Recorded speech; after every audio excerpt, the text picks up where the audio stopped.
To Casey Anthony, a side of her you haven't seen. A judge forced her out of her jail cell in front of our cameras and then decided on 4 motions. The latest coming down an hour ago. First on Fox, Holly Bristow with what you need to know. That's right. We did just get the latest decision about an hour ago from the judge. He is denying Jose Baez's motion to get all information from Texas EqquSearch in regards to the search that they did in the area near where Kaylee Marie Anthony's remains were found. Now, I will tell you, earlier today in court, the judge only allotted 30 minutes for today's motions hearing. 4 motions were heard. Needless to say, it was all business. First order of business, the defense's motion to access the crime scene. Casey Anthony's attorney, Jose Baez, said he made several calls to the property owners asking permission to go on their land. I did receive a phone call from a woman who claimed to be the property owner's mother and was told that we would not have access to the scene. The property owner did not show up in court. Very quickly, Judge Stan Strickland said the defense is entitled to go there and inspect.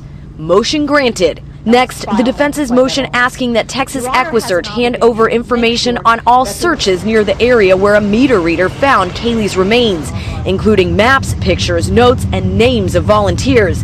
EqquSearch's attorney Mark Nejame objected. To expose 4,000 searchers to having all of their private information all over the world, and since none of them were at the exact spot, it just doesn't seem appropriate. Nejame, George and Cindy Anthony's former attorney, also said if they have to hand over hundreds or thousands of pieces of paperwork, Baez would need to cover the expense and pay up front. Judge Strickland denied that motion.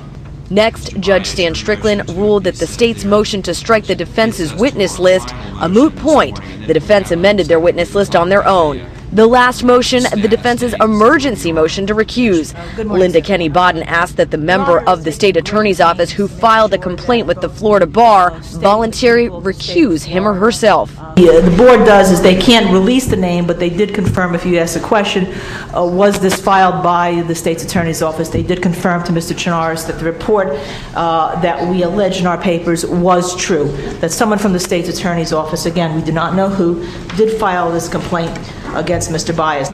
Judge Strickland denied that motion. Now, we were hoping to hear if there would be a trial date set today. Judge Stan Strickland did not do that. Jose Baez said that there's still too much discovery that he has not been able to get his hands on. So now we know that sometime in the next 45 to 60 days, there will be another status hearing. Reporting live at the courthouse, Holly Bristow, Fox at 5. And we know you'll continue to stay on top of it. Thank you, Holly. Now a closer look at Casey outside all those legal battles. Most of Central Florida hopes to catch a glimpse of her every time they haul her out of the jail and into the courtroom. See how she has changed over time since you first learned her name. Called a liar by her old friends and a party girl. You remember this picture from a clothing optional party? Casey Anthony in an American flag only. Friends say she actually brought Kaylee with her to this party.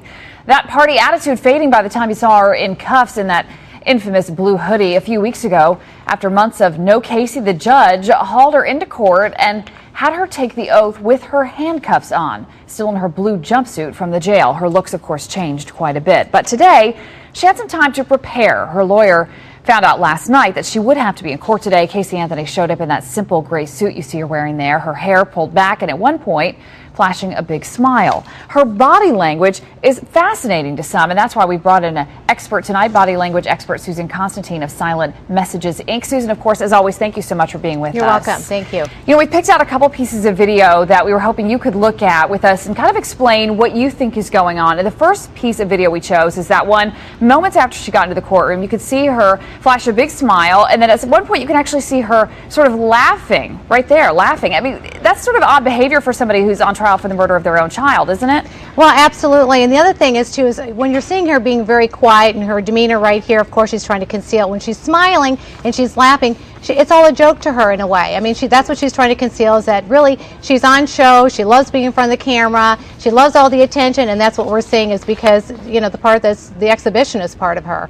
You know, regardless of whether she is on trial, if she actually is the one who murdered her child is still dead, so it's still odd behavior, right? Absolutely, because I mean, I have 2 children of my own. I can't even possibly imagine, you know, how I would be able to handle something like that. I mean, there's no grief, there's no remorse. You don't see any of that, you know, that kind of maternal kind of instinct that is inside of her.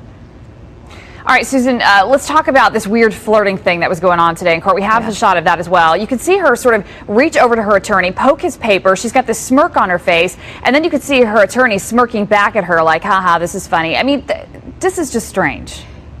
It is really strange, and the things that what happened prior to that, of course, is that she was reading some of her pleadings, and she didn't like it. So there were some micro gestures there, first of all, which, you know, we can talk about at a later time, but there was a lot of anger.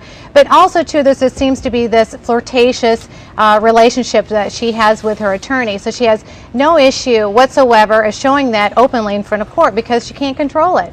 Very strange. All right, Susan Constantine, actually in the courtroom today. Susan, as always, we very much appreciate your You're insight. welcome. Thank you. Thank you. Bye-bye.